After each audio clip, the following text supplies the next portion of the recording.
2020년 3월 31일 매일 성경 본문은 마가복음 12장 35절에서 44절입니다. 제목은 하나님의 평가 기준입니다. 예수께서 성전에서 가르치실새 대답하여 이르시되 어찌하여 서기관들이 그리스도를 다윗의 자손이라 하느냐. 다윗이 성령에 감동되어 친히 말하되 주께서 내 주께 이르시되 내가 내 원수를 내 발 아래 둘 때까지 내 우편에 앉았으라 하셨도다 하였느니라. 다윗이 그리스도를 주라 하였은즉 어찌 그의 자손이 되겠느냐 하시니 많은 사람들이 즐겁게 듣더라. 예수께서 가르치실 때에 이르시되 긴 옷을 입고 다니는 것과 시장에서 문안받는 것과 회당의 높은 자리와 잔치의 윗자리를 원하는 서기관들을 삼가라. 그들은 과부의 가산을 삼키며 외식으로 길게 기도하는 자니 그 받는 판결이 더욱 중하리라 하시니라. 예수께서 흠금함을 대하여 앉으사 무리가 어떻게 흠금함에 돈 넣는가를 보실세. 여러 부자는 많이 넣는데 한 가난한 과부는 와서 2렙돈 곧 한 고도란트를 넣는지라. 예수께서 제자들을 불러다가 이르시되 내가 진실로 너희에게 이르노니 이 가난한 과부는 흠금함에 넣는 모든 사람보다 많이 넣었도다. 그들은 다 그 풍족한 중에서 넣었거니와 이 과부는 그 가난한 중에서 자기의 모든 소유 곧 생활비 전부를 넣었느니라 하시니라. 마가복음 12장 35절에서 44절의 내용은 이렇습니다. 예수님께서 성전에서 가르치실 때 무리들에게 질문을 던집니다. 다윗이 어떻게 그리스도의 자손이 될 수 있느냐? 이 질문을 시작으로 그리스도가 어떤 존재인지를 설명합니다. 그리스도는 다윗의 자손으로 왔지만 다윗보다 먼저 계시고 다윗보다 크신 분이라고 말씀합니다. 계속해서 예수님은 서기관들의 외식을 주의하라고 경고하십니다. 서기관들은 사람들에게 칭찬받으려고 겉모습은 화려하게 꾸미지만 하나님께 혹독한 심판을 받을 것이라고 경고하십니다. 사람들이 헌금함에 돈을 넣는 것을 지켜보시고 많은 돈을 넣은 부자들보다 적은 돈을 넣은 과부가 헌금을 더 많이 하였다고 평가하십니다. 여기서 우리는 자연스럽게 이런 질문이 생깁니다. 예수님이 사람들을 평가하는 기준은 무엇인가? 오늘의 묵상 포인트는 이것입니다. 하나님의 평가 기준은 무엇인가? 왜 우리가 하나님의 평가 기준을 알아야 합니까? 그 이유는 우리 모두는 마지막에 하나님의 심판을 받기 때문입니다. 예수님은 어떤 기준으로 사람들의 행동과 삶을 평가하십니까? 예수님의 평가 기준이 곧 하나님의 마지막 평가 기준입니다. 하나님의 평가 기준은 무엇입니까? 서기관들에 대한 예수님의 평가 기준은 무엇입니까? 서기관들은 사람들에게 존경을 받는 사람들입니다.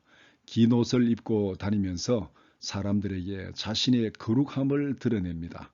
사람들이 많이 모이는 시장에서는 사람들의 문안을 받고 인정을 받고 칭송을 듣습니다. 회당에서는 높은 자리에 앉으면서 자신의 군의를 자랑합니다. 잔치에서는 윗자리에 앉으면서 자신의 명예를 자랑합니다. 뿐만 아니라 사람들에게 좋게 보이려고 길게 기도합니다. 겉모습으로 본다면 나무라 할 데 없이 거룩하고 존경을 받을 만한 사람들입니다. 그러나 예수님의 평가는 그것과는 정반대입니다. 겉모습과는 대조적으로 그 마음 속에는 과부의 가산을 삼키는 탐욕이 가득하고 사람들에게 잘 보이려고 길게 기도하는 거짓이 가득 차 있다. 겉모습이 아니라 중심을 보시는 하나님으로부터 엄중한 심판을 받으리라고 경고합니다. 사람에 대한 하나님의 평가 기준은 겉모습이 아니라 사람의 중심에 있는 마음가짐이라고 분명히 말씀합니다. 흠금에 대한 예수님의 평가 기준입니다. 예수님은 사람들이 흠금함에 돈을 넣는 것을 보시고 평가하십니다. 부자들은 많은 돈을 흠금함에 넣었습니다. 과부는 적은 돈인 동전 2개를 넣었습니다. 예수님은 동전 2개를 넣은 과부가 부자들보다 더 많이 헌금했다고 평가하십니다. 왜냐하면 부자들은 풍족한 중에 일부를 드렸지만 과부는 자기의 전부를 드렸다고 말씀합니다. 예수님의 평가 기준은 무엇입니까?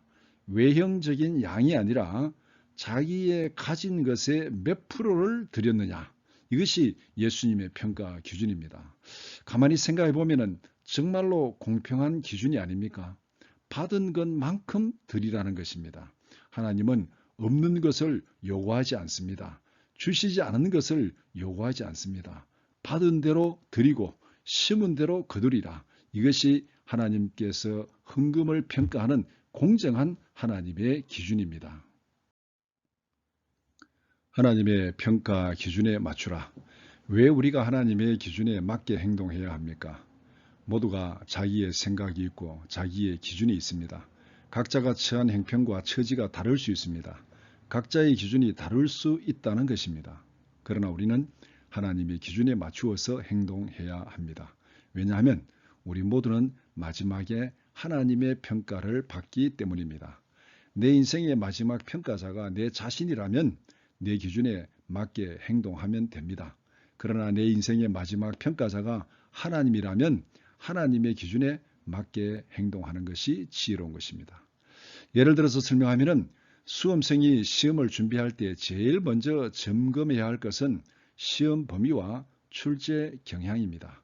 시험 범위도 모르고 출제 경향도 모르고 자기 생각대로 자기 편한대로 자기 마음대로 시험을 준비한다면 어떻게 되겠습니까? 아마 그 사람은 낙방하기로 작정한 사람입니다. 이 세상에서 우리의 삶은 하나님의 마지막 평가를 준비하는 수험생으로 살아가는 삶입니다. 그렇다면 하나님의 기준에 맞게 생각하고 하나님의 기준에 맞게 행동하는 것이 지혜롭게 살아가는 삶입니다.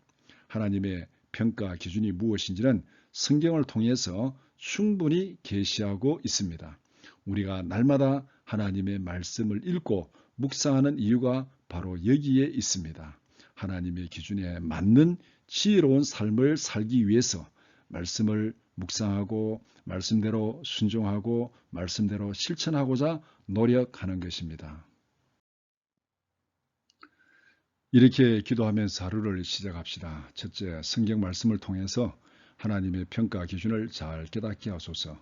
둘째, 오늘 하루도 하나님의 기준에 맞게 생각하고 행동하게 하소서. 셋째, 마지막 심판대 앞에서 착하고 충성된 종이라고 칭찬받는 삶을 살게 하소서. 오늘 하루도 하나님의 지혜롭고 진실한 청지기로 살아가는 우리 모두가 되기를 축복합니다.